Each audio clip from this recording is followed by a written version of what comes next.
This is the story of Little Red Riding Hood. Once upon a time, in a cozy little cottage near the edge of the woods, there lived a sweet girl known to everyone as Little Red Riding Hood.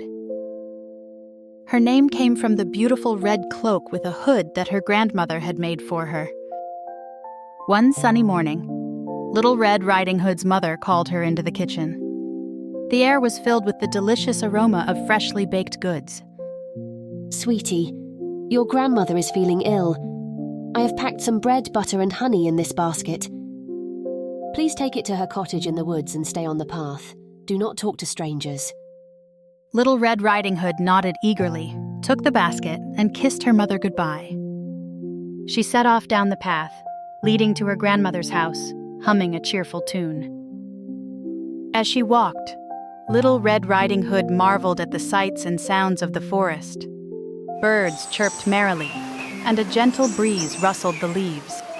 She picked flowers along the way, delighted by their colors and fragrances. The path was winding and beautiful, flanked by tall trees and vibrant wildflowers. Suddenly, from behind a tree appeared a cunning wolf. He had been watching Little Red Riding Hood and saw an opportunity. Good morning, Little Red Riding Hood.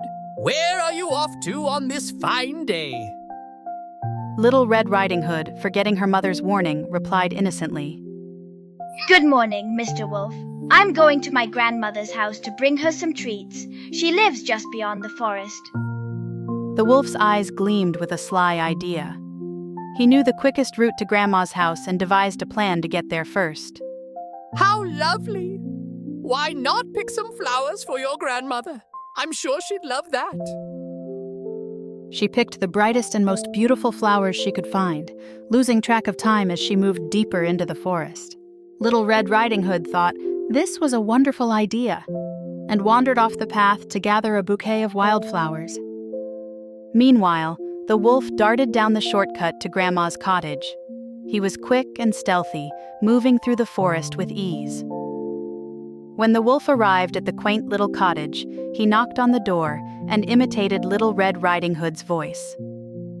Grandmother, it's me, Little Red Riding Hood. I've brought you some treats. Grandma, feeling weak, called from her bed. Lift the latch and come in, dear. The wolf entered, pounced on Grandma, and quickly hid her in the closet.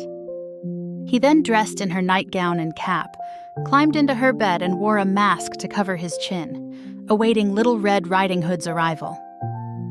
Shortly after, Little Red Riding Hood approached the cottage, her arms full of flowers and the basket swinging by her side. She knocked on the door lightly. Grandmother, it's me, Little Red. Come in, dear. Little Red Riding Hood entered the dimly lit room and approached the bed. She noticed something strange about her grandmother's appearance. Oh, Grandmother, what big ears you have. The better to hear you with, my dear. And Grandmother, what big eyes you have. The better to see you with, my dear. But Grandmother, what big hands you have. The better to hug you with, my dear. Oh, Grandmother, what big teeth you have. The better to eat you with. Just as the wolf was about to pounce on Little Red Riding Hood, a woodsman who had been passing by heard the commotion. Help me. Please save me.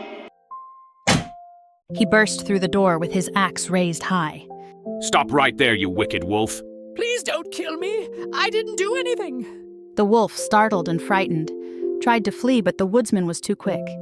He caught the wolf and tied him up, rescuing Grandma from the closet. You saved me. Thank you.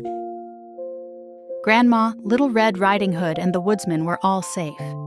Grandma hugged Little Red Riding Hood tightly, and they all thanked the brave woodsman for his timely intervention.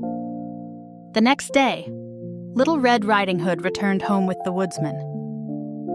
Her mother was overjoyed to see her safe and sound. They thanked the woodsman once again, and Little Red Riding Hood promised never to stray from the path or talk to strangers. Thank you for saving my life, I promise. I will never to stray from the path or talk to strangers.